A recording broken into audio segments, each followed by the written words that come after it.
Hello students, 11th and 12th கெமிஸ்ட்ரியில பப்ளிக்ல எப்படி வந்து நம்ம ஃபுல் மார்க்ஸ் ஸ்கோர் பண்றது, கெமிஸ்ட்ரியை பொறுத்தவரை எப்படி ஈஸியா பாஸ் பண்றது, இந்த மாதிரியான முக்கியமான ஸ்டடி டிப்ஸ் இதுல உங்களுக்கு தெளிவா சொல்ல போறேன். வெறும் ஃபர்ஸ்ட் மிட்டம் எக்ஸாம்ஸ்க்கு மட்டும் கிடையாதுங்க. நீங்க எல்லா எக்ஸாம்ஸ்லயுமே வந்து எப்படி கெமிஸ்ட்ரியில நம்ம நல்ல மார்க்ஸ் ஸ்கோர் பண்ணலாம் அப்படின்றத இந்த வீடியோல தெளிவா பார்க்க போறோம். எல்லாரோடைய மைண்ட் வாய்ஸும் என்னவா இருக்கும், கெமிஸ்ட்ரி எல்லாம் எவன் தான் கண்டுபிடிச்சானோ எப்படிதான் மார்க்ஸ் ஸ்கோர் பண்றதோ அப்படின்னு ஒரு பெரிய கன்ஃபியூஷன்ல இருப்பீங்க. கண்டிப்பா நான் சொல்லக்கூடிய இந்த ஸ்டடி டிப்ஸ் 100% உங்களுக்கு ரொம்ப யூஸ்ஃபுல்லா இருக்கும்னு நினைக்கிறேன். வீடியோ முடிஞ்சதுக்கு அப்புறம் இது யூஸ்ஃபுல்லா இருந்தா கண்டிப்பா ஒரு லைக் கொடுத்துட்டு போங்க. நீங்க எந்த டிஸ்ட்ரிக்ட்ல இருந்து பாக்குறீங்க, இந்த வீடியோ உங்களுக்கு எத்தனை அளவுக்கு யூஸ்ஃபுல்லா இருந்தது, உங்களோட கெமிஸ்ட்ரி டார்கெட் பப்ளிக்ல என்ன மார்க் டார்கெட் வச்சிருக்கீங்க அப்படின்றத கமெண்ட்ல கண்டிப்பா தெரிவிக்க மறந்துடாதீங்க. கெமிஸ்ட்ரியை பொறுத்தவரையும் பார்த்தீங்கன்னா உங்களுக்கு பப்ளிக்ல 70 மார்க்ஸ் கேட்குறாங்க. ஸோ 1 மார்க் கொஷின்ஸே 15 1 மார்க் கொஷின்ஸ் கேட்குறாங்க. 2 மார்க் கொஷின்ஸ் பார்த்தீங்கன்னா 9 கொடுத்துட்டு 6 கொஷின்ஸ் கேட்குறாங்க. அதில் கம்பல்சரி ஒரு கொஷின். 3 மார்க்ஸும் அதே போல் 9 கொடுத்துட்டு 6 கொஷின்ஸ் கேட்குறாங்க. அதுலேயும் வந்து கம்பல்சரி ஒரு கொஷின் கேட்குறாங்க. ஸோ 2 மார்க்ஸில் பார்த்தீங்கன்னா 12 மார்க் கேட்குறாங்க. 3 மார்க்ஸ்ல பார்த்தீங்கன்னா 18 மார்க்ஸ் கேட்குறாங்க. 5 மார்க் கொஷின்ஸ்ல பார்த்தீங்கன்னா 5 கொஷின்ஸ் கேட்குறாங்க. அது வந்து ஏ ஆர் பின்னு உங்களுக்கு சாய்ஸ்ல கேட்குறாங்க. ஸோ எப்படியும் பார்த்தீங்கன்னா ஒரு 10 கொஷின் கொடுத்துட்டு அதுல இருந்து ஒரு 5 கொஷின்ஸ் எழுதுறோம். இது அல்லது அதுன்ற மாதிரி ஆப்ஷன்ல கொடுத்துட்றாங்க ஏ ஆர் பின்னு சொல்லிட்டு. ஸோ 5 மார்க்ஸும் வந்து நீங்க ஈஸியா அட்டன் பண்ணலாம். சரிங்களா? ஸோ என்ன 1 மார்க்ஸ் எப்படி படிக்கலாம், இந்த 2 மார்க்ஸ் எப்படி படிக்கலாம், 3 மார்க்ஸ் எப்படி படிக்கலாம், 5 மார்க்ஸ் எப்படி படிக்கலாம், எப்படின்னா நம்ம பிளான் பண்ணி படித்தோம் அப்படின்னா நம்ம இந்த மார்க்ஸ் எல்லாமே இந்த 70க்கு 70 மார்க்ஸ் கண்டிப்பாக ஸ்கோர் பண்ண முடியும். அப்படியே மிஸ் ஆச்சு அப்படின்னாக்கா அட்லீஸ்ட் அந்த 70க்கு ஒரு 65 ப்ளஸ் ஆச்சும் ஈஸியாக எப்படி வாங்குறது, இதற்கான ஸ்டடி டிப்ஸை நம்ம தெளிவாக ஒன்று ஒன்றா பார்க்கலாம். கெமிஸ்ட்ரி லெசன்ஸ் ஸ்கூலில் நடத்தும் பொழுதே கையில் செப்பரேட்டாக ஒரு நோட் ஒன்று வச்சுக்கிட்டு நீங்கள் அந்த நோட்டில் கீ பாயிண்ட் எடுங்க. இதை வந்து ரன்னிங் நோட்ஸ் அப்படின்னு சொல்லுவாங்க. கிளாஸ்ல டீச்சர்ஸ் நடத்தும் பொழுதே நம்ம நோட்ஸ் எடுத்துக்கிட்டே வர்றது. அதே போல வீட்டில் வந்து நம்ம படிக்கும் பொழுதும் அந்த ஈக்குவேஷன்ஸ் எல்லாமே செப்பரேட்டா ஒரு நோட் போட்டு அந்த ஈக்குவேஷன்ஸை எழுதி பாருங்க. இந்த மாதிரியான நோட்ஸ் எடுக்கிறதும் சரி, இந்த மாதிரியாக செப்பரேட்டா வந்து அந்த ஈக்குவேஷன்ஸ் எல்லாம் நீங்க எழுதி பார்க்கறதும் உங்களோட எக்ஸாம்ஸ்ல, அதாவது ஃபர்ஸ்ட் மிட்டமோ குவார்டர்லியோ ஆஃபர்லியோ பப்ளிக்லயோ எந்த எக்ஸாம்ஸா இருந்தாலும் அந்த எக்ஸாம்ஸ்ல நீங்க பிஃபோரா மார்னிங்லயோ இல்ல எக்ஸாம்ஸ்க்கு முன்னாள் நைட்டோ குறைந்தபட்ச நேரத்துல ஒரு டக்குன்னு நம்ம ரிவிஷன் கொடுக்கறதுக்கு அது ரொம்ப யூஸ்ஃபுல்லா இருக்கும். ஸோ முடிஞ்ச வரையும் செப்பரேட்டா ஈக்குவேஷன்ஸ் எழுதி பழகுங்க.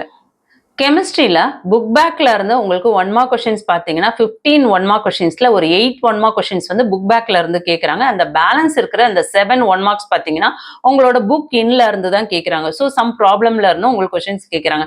ஸோ லெசனை எப்பயுமே வந்து ஒரு டீச்சர் நடத்தும் பொழுது அன்னன்னைக்கு அந்த லெசனை படிக்கிறது மட்டும் இல்லாம ஸ்கூல்ல நடத்துறாங்க அப்படின்னா வீட்டுக்கு வந்துட்டு இம்மிடியட்டா லைன் பை லைன் நம்ம அதை படிக்க பார்க்கணும். அதே போல ஸ்கூல்ல லெசன் நடத்தும் பொழுதே கையில பென்சில் வச்சுட்டு உங்களோட டெக்ஸ்ட் புக்ல ஒவ்வொரு லைனா மேடம் நடத்தும் பொழுதே நீங்க என்ன பண்ணணும், அந்த 1 மார்க்ஸை வந்து நோட் பண்ணிட்டே வரணும். ஸோ இந்த மாதிரி நீங்க 1 மார்க்ஸ்லாம் நோட் பண்ணிட்டே வரும்பொழுது நீங்க அதை ஹைலைட் பண்ணி வச்சிருக்கும் பொழுது நீங்க எக்ஸாம் அப்போ ரிவைஸ் பண்ணும்பொழுது இந்த 1 மார்க்ஸ் எல்லாம் வந்து ஸ்பெசிஃபிக்கா நீங்க நல்லா படிச்சுக்கலாம். இல்ல இப்படி என்னால 1 மார்க்ஸ் வந்து என்னால கவர் பண்ண முடியல, மேம் வந்து லைன் பை லைன் லெசன் நடத்தல, அவங்க ஃபாஸ்டா போயிடுறாங்க அப்படின்னு உங்களுக்கு ஒரு ப்ராப்ளம் இருக்கு அப்படின்னா நீங்க என்ன கைடு யூஸ் பண்றீங்களோ அந்த கைட்ல பாத்தீங்கன்னா உங்களுக்கு 1 மார்க் கொஷின்ஸ் அடிஷ்னலா நிறைய 1 மார்க் கொஷின்ஸ் கொடுப்பாங்க. ஸோ அந்த 1 மார்க் கொஷின்ஸ்லாம் ஒன்னு கூட மிஸ் பண்ணாம படிக்க பாருங்க. அது ஒரு சான்சஸ். அதுவும் மிஸ் ஆச்சு அப்படின்னா ப்ரீவியஸ் இயர் கொஸ்டின் பேப்பர்ஸ் இருக்கு இல்லையா, ஸோ அந்த கலெக்ஷன்ல 1 மார்க்ஸ்ல எதெல்லாம் வந்து இன்சைட்ல இருந்து கேட்டிருக்காங்க, கிரியேட்டிவா கேட்டிருக்காங்க, ஸோ எப்படி இதெல்லாம் சால்வ் பண்றது, இந்த 1 மார்க்ஸ்லாம் வந்து என்ன ஆன்சர் வரும், இதெல்லாம் நீங்க வந்து ப்ராக்டிஸ் பண்ணிக்கிட்டே இருந்தீங்க அப்படின்னா கண்டிப்பா வந்து நல்ல மார்க்ஸ் ஸ்கோர் பண்ணலாம் 1 மார்க்ஸ்ல. அதே போல ஆஃப் இயர்லி ரிவிஷன் இதெல்லாம் பாத்தீங்கன்னா ஆல் டிஸ்ட்ரிக்ட்ல டிஃப்ரெண்ட் டைப்ஸ் ஆஃப் கொஸ்டின்ஸ் இருக்கும். ஸோ அந்த ஆல் டிஸ்ட்ரிக்ட் கொஸ்டின் பேப்பருமே நல்லா ப்ராக்டிஸ் பண்ணுங்க. முடிஞ்ச வரையும் கொஸ்டின் பேப்பர் எவ்வளவு ப்ராக்டிஸ் பண்றீங்களோ அவ்வளோ வந்து உங்களுக்கு நல்ல மார்க்ஸ் ஸ்கோர் பண்ணலாம். ஸோ 1 மார்க்ஸை பொறுத்த வரையும் 100% கொஸ்டின் பேப்பரை பார்க்கறது அப்படின்றது ஒரு பெஸ்ட் சொல்யூஷனா இருக்கும். ப்ராப்ளம்ஸ்லாம் ப்ராக்டிஸ் பண்ணும்போது உங்கள் புக் பேக்கில் இருக்கிற ப்ராப்ளம்ஸை கண்டிப்பாக முதல்ல பாருங்கள். அது போக நீங்கள் வந்து புக்கின்ல இருக்க ப்ராப்ளம்ஸை நீங்கள் ஒர்க் அவுட் பண்ணுறீங்க அப்படின்னா ஒரு மாடலில் இருக்க ஒரு ப்ராப்ளம், அதாவது ஒரே மாடலில் வந்து ஒரு உங்களுக்கு 3-4 சம்ஸ் கூட இருக்கும். ஸோ நீங்கள் வந்து ஒவ்வொரு மாடல்லையும் ஒவ்வொரு சம்ஸை வந்து கண்டிப்பாக ப்ராக்டிஸ் பண்ணிட்டீங்க அப்படின்னா அது உங்களுக்கு மற்ற சம்ஸ் எல்லாம் வந்து ஈஸியாக, மற்ற ப்ராப்ளம் எல்லாம் ஈஸியாக வந்து ப்ராக்டிஸ் பண்றதுக்கு உங்களுக்கு ரொம்ப ஹெல்ப்ஃபுல்லா இருக்கும். ஸோ அதனால எல்லா மாடல்லயும் கண்டிப்பா ஒவ்வொரு ப்ராப்ளம்ஸ் எக்ஸாம்ஸ்க்கு முன்ன போகும்போது கண்டிப்பா ரிவைஸ் பண்ணிட்டு போங்க.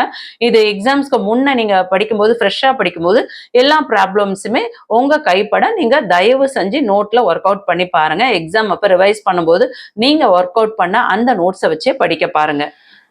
கெமிஸ்ட்ரியில ஈக்குவேஷன்ஸ் எல்லாம் முடிஞ்ச வரையும் எழுதி எழுதி பாருங்க. அதுலயும் பாத்தீங்கன்னா உங்களுக்கு நேமிங் ரியாக்ஷன்ஸ்லாம் வந்து வெரி வெரி வெரி இம்பார்ட்டன்ட். அதெல்லாம் மிஸ் பண்ணாம படிக்க பாருங்க.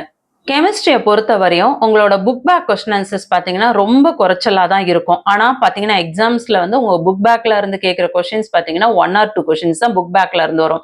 மேக்ஸிமம் கொஸ்டின்ஸ் பார்த்தீங்கன்னா, இன்சைட்ல இருந்து தான் கேட்பாங்க. ஸோ இன்சைட்ல இருக்க கொஸ்டின்ஸ் நல்லா பிராக்டிஸ் பண்ணிக்கோங்க. ஸோ நீங்க கிளாஸ்ல மேம் நடத்தின உடனே வீட்டுக்கு வந்து அன்னன்னைக்கு பாடத்த அன்னன்னைக்கு டெக்ஸ்ட் புக் எடுத்து பேஜ் வைஸ் ஒவ்வொரு பேஜிலும் என்னென்ன 2 மார்க்ஸ் வருது, 3 மார்க்ஸ் வருது, 5 மார்க்ஸ் இம்பார்ட்டன்ட் சொல்றாங்க. மேம் சொல்லும் போதும் அதை மார்க் பண்ணிக்கோங்க. அதே போல நீங்களும் வந்து லைன் பை லைன் பிராக்டிஸ் பண்ணும்பொழுது நீங்க அதை எந்தெந்த கொஸ்டின்ஸ்ல வந்து ரிப்பீட்டடா வர்றதுக்கு வாய்ப்புகள் இருக்கு மேம் சொல்றதை இமிடியேட்டா அதை நோட் பண்ணி படிக்க பாருங்க. இந்த மாதிரியான நீங்க நோட்ஸ் எடுக்கும் பொழுது நீங்க வந்து ஒவ்வொரு லெசன்லயும் வந்து இன்சைட் கொஸ்டின்ஸை மிஸ் பண்ணாம படிக்கலாம். அதை விட முக்கியம் உங்களுக்கு வந்து எனக்கு வந்து இன்சைட்ல வந்து புக் பண்ணி மார்க் பண்ண தெரில, புக்ல மார்க் பண்ண தெரில அப்படின்னு நினைக்கிறவங்க நீங்க என்ன கைடு யூஸ் பண்றீங்களோ அந்த கைட்ல அடிஷனல் கொஸ்டின்ஸ் உங்களுக்கு 2 mark question, 3 mark question, 5 mark questions தெளிவா கொடுத்துருப்பாங்க. ஸோ அந்த கைடை வச்சுக்கிட்டு உங்களோட டெக்ஸ்ட் புக்கை வச்சு நீங்க அதுல இருக்க கொஸ்டின்ஸை புக்ல மார்க் பண்ணி படிச்சாலும் சரி, இல்ல உங்களோட கைட்ல நீங்க படிச்சாலும் சரி. ஆனா என்ன கொஸ்டின் கேட்கறாங்க, என்ன கொஸ்டினுக்கு என்ன ஆன்சர் பண்ணணும் அப்படின்றத நல்லா அண்டர்ஸ்டாண்ட் பண்ணி படிக்க பாருங்க.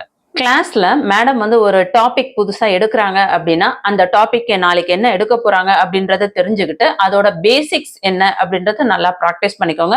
ஃபார் எக்ஸாம்பிள் 12th படிக்கிற பிள்ளைங்க நீங்க வந்து 11th வந்து சரியா படிச்சிருக்க மாட்டீங்க, நீங்க ஆர்கானிக்ஸ் எல்லாம். ஸோ அதோட பேசிக்ஸ் என்ன அப்படின்றத நீங்க நல்லா ப்ராக்டிஸ் பண்ணீங்க அப்படின்னா தான் உங்களுக்கு 12th கிளாஸ் ஸ்டார்ட் பண்ணும்பொழுது உங்களுக்கு அந்த பாடம் ரொம்ப ஈஸியா புரியும். ஸோ பேசிக்ஸ் இல்லாம நீங்க ப்ராப்ளம்ஸோ ஈக்குவேஷன்ஸோ இதெல்லாம் நம்ம வந்து பார்க்கும்பொழுது ஒண்ணுமே புரியாத மாதிரி ஒரு குழப்பம் மனநிலையில இருக்கும். ஸோ முடிஞ்ச வரையும் பேசிக்ஸை நல்லா ஸ்ட்ராங்கா பார்த்துக்கோங்க.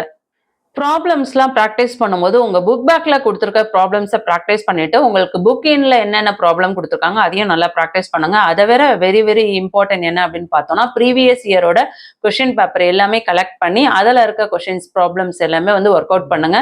உங்களோட மார்க்ல கெமிஸ்ட்ரி மார்க்கை பொறுத்தவரையும் நிறைய மார்க்ஸ் எங்க இருந்து நம்ம ஈஸியா ஸ்கோர் பண்ணலாம் அப்படின்னா ப்ரீவியஸ் இயரோட கொஸ்டின் பேப்பரை வந்து பக்கவா அனலைசிஸ் பண்ணும்பொழுது கண்டிப்பா வந்து நம்ம 100% நல்ல மார்க்ஸ் ஸ்கோர் பண்ண முடியும். அதுல வந்து உங்களுக்கு டிஃப்ரெண்டா கொஸ்டின்ஸ் கேட்டிருப்பாங்க. நீங்க படிக்கும்பொழுது பாத்தீங்கன்னா உங்க டெக்ஸ்ட் புக்ல இல்லாத கொஸ்டின்ஸ்லாம் வந்து டிஃப்ரெண்டா வந்து கொஸ்டின் பேப்பர்ல இருக்கும். ஸோ அதை பார்க்கும்போது கண்டிப்பா நமக்கும் இந்த மாதிரியான கொஸ்டின்ஸ் வரதுக்கு சான்சஸ் இருக்கு அப்படின்னு உங்களுக்கு ஒரு ஐடியா கிடைக்கும். ஸோ ஒவ்வொரு லெசனும் படிக்கும்பொழுது அந்த கொஸ்டின் பேப்பர்ல இருக்க கொஸ்டின்ஸ்லாம் நீங்க ப்ராக்டிஸ் பண்ணீங்கன்னா உங்களுக்கு கண்டிப்பா வந்து எந்த ஒரு எக்ஸாமா இருந்தாலும் ஒரு எக்ஸாம் ஃபியர் அப்படின்றத நீங்க ஃபேஸ் பண்ணாம தாராளமா நல்லா ஃப்ரீயா எக்ஸாம்க்கு ரெடி ஆயிட்டு தைரியமாவே போய் எக்ஸாம்ஸை அட்டன் பண்ண முடியும். கெமிஸ்ட்ரியை பொறுத்தவரையும் உங்களுக்கு ஆர்கானிக், இன்ஆர்கானிக், பிசிக்கல் சாப்டர் இது எல்லாமே தனித்தனியா பிரிச்சு படிச்சு வச்சுக்கோங்க. ஸோ இதுல வந்து உங்களுக்கு எது வந்து இன்ட்ரெஸ்டா இருக்கோ அந்த ஒரு கண்டென்ட்டை நல்லா பார்த்துக்கோங்க. அதுல வெயிட்டேஜான சாப்டர் என்ன அப்படின்றத தெரிஞ்சுக்கிட்டோம் அப்படின்னா 11th இருந்தாலும் சரி 12th இருந்தாலும் அந்த வெயிட்டேஜான சாப்டரை நல்லா ப்ராக்டிஸ் பண்ணும்போது இப்போ ஃபார் எக்ஸாம்பிள் ஆர்கானிக்ல ஒரு 5 லெசன் இருக்கு அப்படின்னா அதுல வெயிட்டேஜான சாப்டர் என்ன அப்படின்றத தெரிஞ்சு அதை நம்ம ப்ராக்டிஸ் பண்ணும்போது கண்டிப்பா 5 மார்க் கொஸ்டின்ஸ்லாம் ஈஸியா அட்டன் பண்ணலாம். அது வந்து இன்ஆர்கானிக்கா இருந்தாலும் ஆர்கானிக்கா இருந்தாலும் பிசிக்கல் சாப்டரா இருந்தாலும் ஸோ முடிஞ்ச வரையும் எந்தெந்த சாப்டர் வந்து வெயிட்டேஜ் அதிகமா இருக்கு எக்ஸாம்ஸ்க்கு வர்றது அப்படின்றத பக்காவா தெரிஞ்சுக்கிட்டு படிக்க பாருங்க. கெமிஸ்ட்ரியில நல்ல மார்க் ஸ்கோர் பண்ணணும் அப்படின்னா கண்டிப்பா வந்து ஈக்குவேஷன்ஸ் எல்லாம் மெமரி பண்ணி தான் ஆகணும், வேற வழியே கிடையாது. அதனால மெமரி பண்றதுக்கும் ப்ராக்டிஸ் பண்ணிக்கோங்க. ரொம்ப டிஃபிகல்ட்டா இருக்க ஈக்குவேஷன்ஸை எழுதி நீங்க படிக்கிற இடங்கள்ல நீங்க வால்ல வந்து ஸ்டிக் பண்ணிக்கோங்க. இது என்ன ஆகும் அப்படின்னா திரும்ப திரும்ப நம்ம அதை பார்த்துக்கிட்டே இருக்கும்பொழுது நமக்கே தெரியாம அந்த கஷ்டமான அந்த ஈக்குவேஷன்ஸ் எல்லாமே நமக்கு வந்து நல்லா மெமரி ஆகிடும். ஸோ கண்டிப்பா இதை வந்து ஃபாலோ பண்ணி பாருங்க, ரொம்ப யூஸ்ஃபுல்லா இருக்கும். அதே போல டெய்லியும் வந்து கெமிஸ்ட்ரி வந்து கண்டிப்பா ஒரு 1 hour ஆச்சும் படிக்க பாருங்க. இந்த டெய்லி ஒரு 1 hour படிக்க முடியல அப்படின்னா அட்லீஸ்ட் வீக்லி வந்து ஒரு 3 classes ஆச்சும் ஒரு 3 days வந்து ப்ராக்டிஸ் பண்ணுங்க. டெய்லி ஒரு 1 hour இல்ல 2 hour வந்து வாரத்துல ஒரு 3 நாள் ப்ராக்டிஸ் பண்ணுங்க. அதை விட ரொம்ப முக்கியம் கிளாஸ்ல நடத்த பாடத்தை சேர்த்து வைக்காம உடனுக்குடனே முடிக்கிறீங்க அப்படின்னா ரொம்ப பெட்டரா இருக்கும். ஈக்குவேஷன்ஸ் ப்ராப்ளம்ஸ்லாம் படிக்கணும் அப்படின்னா நீங்க படிக்கக்கூடிய கரெக்டான டைம் என்ன அப்படின்னா மார்னிங்ல ஒரு 5 o'clock 4:30 போல நீங்க படிக்க பாருங்க. சூப்பரா நல்ல மெமரி ஆகும். அதே போல எந்த ஒரு எக்ஸாம்ஸும் ஃபேஸ் பண்றீங்க அப்படின்னா மெயினா கெமிஸ்ட்ரியா இருக்கு, ரொம்ப டிஃபிகல்ட்டா இருக்கு, அந்த எக்ஸாம்ஸை நம்ம ஃபேஸ் பண்ணணும், ஈஸியா வந்து அதை நம்ம வந்து மார்க் ஸ்கோர் பண்ணணும் அப்படின்னு நம்ம ஃபீல் பண்றோம் அப்படின்னா கண்டிப்பா வந்து நம்மையே நம்ம வந்து மோட்டிவேட் பண்ணிக்கிட்டே இருக்கணும். இல்ல நம்மையே நம்மளால மோட்டிவேட் பண்ண முடியுது அப்படின்னா மோட்டிவேஷன் ஸ்பீச் கொடுக்குற நிறைய வீடியோஸ் இருக்கு உங்களுக்கு யூடியூப்ல. ஸோ அந்த மாதிரியான மோட்டிவேஷன் ஸ்பீச் எல்லாம் போய் பாருங்க. கண்டிப்பா அது உங்களுக்கு ஒரு பெரிய எனர்ஜியை கொடுக்கும். ஒரு சில மோட்டிவேஷனான ஒரு சில வார்த்தைகளை நீங்க வந்து உங்களோட ரூம்ல வந்து நீங்க ஸ்டிக் பண்ணும் பொழுது கண்டிப்பா அதை திரும்ப திரும்ப நம்ம பார்க்கும்போது நமக்குள்ள ஒரு பெரிய புத்துணர்ச்சி கண்டிப்பா கிடைக்கும். ஸோ அதை கரெக்டா ஃபாலோ பண்ணி பாருங்க. 100% உங்களுக்கு ரொம்ப பெனிஃபிட் கொடுக்கும். எதுவுமே நம்மளால முடியாது எதுவும் கிடையாது, என்னதான் அப்படி இருக்கு, கண்டிப்பா இதுல நம்ம மார்க் எடுத்தே ஆகணும் அப்படின்னு உங்களுக்குள்ள ஒரு பெரிய ஒரு வைராகியத்தை வச்சு படிக்க பாருங்க. அது இல்லாம லாஸ்ட் இயர்ல நீங்க எந்த இடத்துல மார்க்ஸ் உங்களுக்கு விட்டு போச்சோ, எந்த இடத்துல நீங்க அவமானப்பட்டீங்களோ அதெல்லாம் நம்ம மைண்டு கொண்டு வந்தாவே அடுத்த முறை இதை வந்து நம்ம ஒரு பெரிய சாதனையா மாத்தி காட்டணும் அப்படின்னு உங்களுக்குள்ள ஒரு பெரிய தெளிவும் ஒரு நம்பிக்கையும் கண்டிப்பா கிடைக்கும். ஸோ இந்த ஒரு செயலை வந்து கான்ஃபிடென்ட்டா நீங்க ஃபாலோ பண்ணி பாருங்க. 100% உங்களால ஜெயிக்க முடியும். அதே போல எக்ஸாம்ஸ்க்கு போறீங்க அப்படின்னா அது ஃபர்ஸ்ட் மிட்டமா இருந்தாலும் குவார்டர்லியா இருந்தாலும் ஆஃபர்லியா இருந்தாலும் எந்த எக்ஸாம்ஸை ஃபேஸ் பண்ண போறீங்களோ ஃபர்ஸ்ட் அந்த எக்ஸாம்ஸ்ல உங்களோட டார்கெட் என்ன அப்படின்றத நீங்க எழுதி வச்சுக்கோங்க. நீங்க படிக்கிற இடத்துல உங்களோட ஸ்டடிங் டேபிள் பக்கத்திலேயே நீங்க அதை எழுதி வச்சுட்டீங்க அப்படின்னா அடிக்கடி உங்களுக்கு அந்த மார்க்கை பார்க்கும்பொழுது நம்ம அந்த மார்க்ஸுக்காக வச்சுமா நம்ம வந்து நம்ம போர்ஷனை கரெக்டாக படிச்சுட்டு இருக்கோமா, நம்ம வந்து கரெக்டாக அதை ஃபாலோ பண்ணிட்டு இருக்கோமா அப்படின்ற ஒரு தெளிவு கிடைக்கும். இதை விட ஒரு பெஸ்ட் ஐடியா என்ன அப்படின்னா டெய்லியும் நீங்க நைட்டு படுக்க போகும்போது நம்ம படிச்சதுல என்னெல்லாம் வந்து சரியா படிக்காம விட்டுட்டோம், என்னெல்லாம் இன்னைக்கு வந்து மிஸ் பண்ணியிருக்கோம் அப்படின்றத அதை நோட் பண்ணுங்க. மறுநாள் என்ன படிக்கணும் அப்படின்னு உங்களுக்குள்ள ஒரு பிளான் போட்டுக்கோங்க. அதே போல உங்களோட கேரக்டர் வைஸ் இன்னைக்கு நம்ம என்ன செயல்கள்லாம் வந்து தவறா செஞ்சிருக்கோம், என்ன செயல்கள்லாம் கரெக்டா செஞ்சிருக்கோம், இந்த பிளஸ் மைனஸ் சொல்லுவேன். கண்டிப்பா என்ன நிறைய ஸ்டூடெண்ட்ஸ் ஃபாலோ பண்றவங்களுக்கு தெரியும், plus minus very very important. இதை ஃபாலோ பண்ணுங்க. அடுத்தடுத்த நாட்கள்ல -1 கூட இல்லாம அதை நீங்க மாத்தி காட்டீங்கன்னா கண்டிப்பா எல்லாரோட கிரேஸாலையும் நம்ம பெரிய அளவுல சாதனையை படைக்கலாம். கெமிஸ்ட்ரியை பொறுத்தவரையும் நீங்க என்ன கத்துக்கிறீங்களோ அந்த ப்ராப்ளம்ஸா இருக்கட்டும், ஈக்குவேஷன்ஸா இருக்கட்டும், தெரியாத பிள்ளைங்களுக்கு நல்லா சொல்லி கொடுங்க. நீங்க எவ்வளவுக்கு எவ்வளவு சொல்லி கொடுக்குறீங்களோ அவ்வளவுக்கு அவ்வளவு உங்களோட நாலேஜ் வந்து பெரிய அளவுல இம்ப்ரூவ் ஆகும். இதை ப்ராக்டிஸ் பண்ணி பாருங்க. கண்டிப்பா ஒரு பெரிய ரிசல்ட் கண்டிப்பா கிடைக்கும்.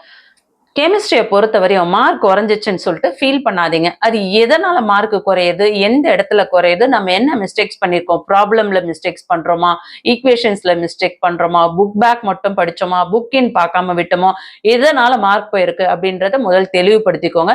அது எப்படி நம்மளால வந்து மார்க் ஸ்கோர் பண்ண முடியாம போவோம் அப்படின்னு உங்களுக்குள்ள ஒரு வெறியை ஏத்திக்கோங்க.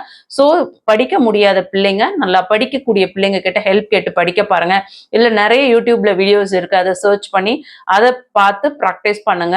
இல்ல நீங்க டெய்லி கிளாஸ் டீச்சர் பாடம் நடத்துறாங்க இல்லையா, ஸோ டீச்சர் நடத்த நீங்க வீட்டுக்கு வந்துட்டு அந்த பாடத்தை எல்லாத்தையுமே ப்ராக்டிஸ் பண்ணிட்டு நெக்ஸ்ட் கிளாஸ்ல உங்க மேம் கிளாஸ் ஸ்டார்ட் பண்ணும்போது உங்களோட டவுட்ஸை நீங்க பிஃபோரா கேட்டீங்க அப்படின்னா கண்டிப்பா எந்த ஒரு டீச்சருமே வந்து உங்களுக்கு 100% சொல்லி கொடுப்பாங்க. ஸோ இந்த மாதிரியான ஒரு சில விஷயங்களை நீங்க ரெகுலரா ஃபாலோ பண்ணீங்க அப்படின்னா கெமிஸ்ட்ரியில நல்ல மார்க்கே ஸ்கோர் பண்ணா கான்பிடென்ட்டா உங்களால படிக்க முடியும். கெமிஸ்ட்ரி எவன் தான் கண்டுபிடிச்சான்னு தெரியலப்பா, உட்காஞ்சாவே தூக்கமா வருது இப்படின்னு உங்களுக்கு ஒரு எண்ணம் தோணுதா, அந்த எண்ணம் வந்தா உடனே என்ன பண்ணுங்க, அந்த சப்ஜெக்ட் அப்படியே மூடி வச்சுட்டு உங்களுக்கு என்ன இன்ட்ரெஸ்டிங்கா இருக்கோ அந்த சப்ஜெக்டை எடுத்து படிக்க பாருங்க. ஆனா நீங்க வந்து கெமிஸ்ட்ரியை கண்டிப்பா வந்து அப்படியே ஒதுக்கிடக்கூடாது. ஸோ எந்த லெசன் உங்களுக்கு ரொம்ப போர் அடிக்குதோ அந்த லெசனை ஒரு 3 to 4 பார்ட்டா அதை டிவைட் பண்ணி கொஞ்சம் கொஞ்சமா படிக்க பாருங்க. அந்த ஒரு பார்ட்டை படிச்சுட்டு வேற ஒரு சப்ஜெக்ட் எடுத்து படிங்க, திரும்ப கெமிஸ்ட்ரியில செகண்ட் பார்ட்டை படிங்க, திரும்ப வேற ஒரு சப்ஜெக்ட் படிங்க. இந்த மாதிரி நீங்க ஒரு 3 to 4 டேஸ் வந்து ஒரு லெசனை நீங்க டிவைட் பண்ணி படிக்கும் பொழுது கண்டிப்பா போர் அடிக்காது. ஸோ அந்த மாதிரி போர் அடிக்கும் பொழுது உங்களுக்கு பிடிச்ச சப்ஜெக்ட் ஏதோ அதை எடுத்து இடையில படிக்க பாருங்க. என்ன ஸ்டூடெண்ட்ஸ், இதுவரையும் நம்ம பார்த்த இந்த ஸ்டடி டிப்ஸ்லாம் கண்டிப்பா உங்களுக்கு ரொம்ப பெனிஃபிட்டா இருக்கும் கெமிஸ்ட்ரியில மார்க்ஸ் ஸ்கோர் பண்றதுக்கு அப்படின்னு நான் கண்டிப்பா நம்புறேன். இந்த வீடியோ உங்களுக்கு யூஸ்ஃபுல்லா இருக்குன்னு ஃபீல் பண்ணீங்கன்னா உங்க ஃப்ரெண்ட்ஸ்க்கு ஷேர் பண்ணுங்க. நீங்க எந்த டிஸ்ட்ரிக்ட்ல இருந்து பாக்குறீங்க, உங்களோட கெமிஸ்ட்ரி டார்கெட் என்ன அப்படின்றத கமெண்ட் பண்ணுங்க. நீங்க 11th ஸ்டாண்டர்டா 12th ஸ்டாண்டர்டா அப்படின்றத சொல்ல மறந்துடாதீங்க. நீங்க அடுத்தடுத்த எக்ஸாம்ஸ்ல என்ன மார்க் ஸ்கோர் பண்ண போறீங்கன்றத கண்டிப்பா எனக்கு சொல்லுங்க. இந்த வீடியோ யூஸ்ஃபுல்லா இருக்குன்னு ஃபீல் பண்ணுவாங்க ஒரு லைக் கொடுத்துட்டு சப்போர்ட் பண்ணுங்க. ப்ளீஸ் லைக் கொடுங்க, சப்போர்ட் பண்ணுங்க, மறந்துடாதீங்க. தேங்க்யூ.